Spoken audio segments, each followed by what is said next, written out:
भाजपा प्रदेश अध्यक्ष और नेता प्रतिपक्ष बाबूलाल मरांडी ने प्रेस वार्ता कर हेमंत सरकार पर गंभीर आरोप लगाए हैं। उन्होंने कहा कि सरकार अगुआ सरकार का नारा देती है, लेकिन गरीब और स्थानीय युवाओं को रोजगार देने में नाकाम रही है। मरांडी ने आरोप लगाया है कि निजी संस्थानों में 75% रोजगार और 25 करोड़ तक का ठेका स्थानीय युवाओं को देने की बात महज घोषणा बनकर रह गई।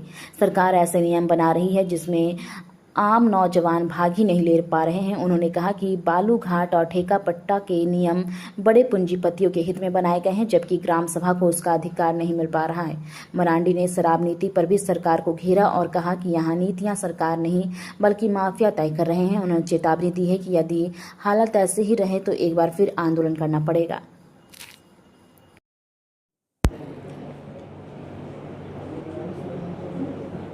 आज आप सबके बीच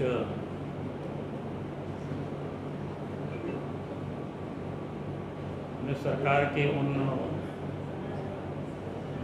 कामों के बारे में थोड़ा आपका ध्यान को देना चाहता हूँ ताकि आप सब समझ सकें। जो सरकार कहती है आगवा सरकार है, यानी हम लोगों की सरकार है, और सरकार स्थानीयता पर बहुत बल देती है।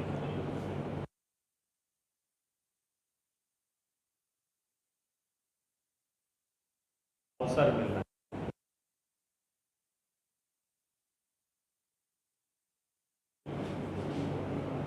75%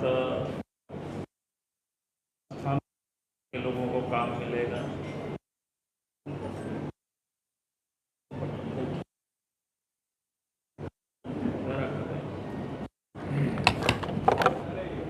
%75 लोगों को काम मिलेगा। सब लोगों ने देखा होगा कि जब हेमंत सोरेन की सरकार बनी शुरुआत, तो यहाँ तक उन्होंने कहा कि 25 करोड़ रुपया तक की जो ठेका पट्टा है यहाँ के स्थानीय नौजवानों को, आदिवासियों को मिलेगा, लेकिन मिला कुछ भी नहीं। और जहाँ उनको देनी चाहिए, जिनके पास अवसर है, लेकिन वहाँ देती नहीं है, बल्कि वहाँ पर इस प्रकार से कायदे कानून बनाती है ताकि वो यहाँ के वो जो गरीब बेरोजगार नौजवान है उसमें पार्टिसिपेट ही नहीं कर सके, भाग ही नहीं ले सके। आप सब लोगों के संज्ञान में आ गया होगा, क्योंकि नीलामी के लिए ऑप्शन तो कर देगा एक ग्रुप में, जिसको सेटिंग किया हुआ है, क्योंकि गरीब तो कोई ले नहीं सकेगा, बेरोजगार नौजवान कोई नहीं ले सकेगा, जिसके पास उतना टर्नओवर नहीं है पैसा। फिर लेने के बाद भी जो 2 महीना के अंदर में जो पैसा जमा करना है तो वो जमा नहीं कर सकेगा 85%।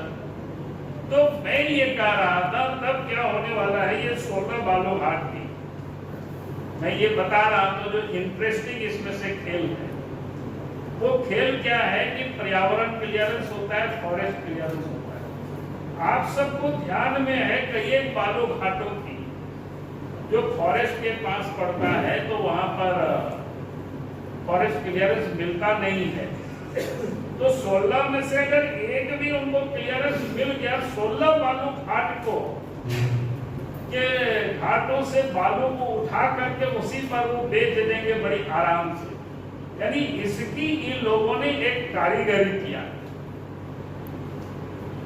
यानी पूरी तरह से झारखंड की बालू को माफिया के हवाले कैसे किया जाए, कैसे लूटा जाए। लूट तो अभी भी चल रहा है, अभी भी आप बरसात के समय आज भी हम देखे थे, हमको लोगों ने गोडा सुंदर पहाड़ी से वीडियो लोगों ने भेजा मोबाइल में, वो मैं देख रहा था।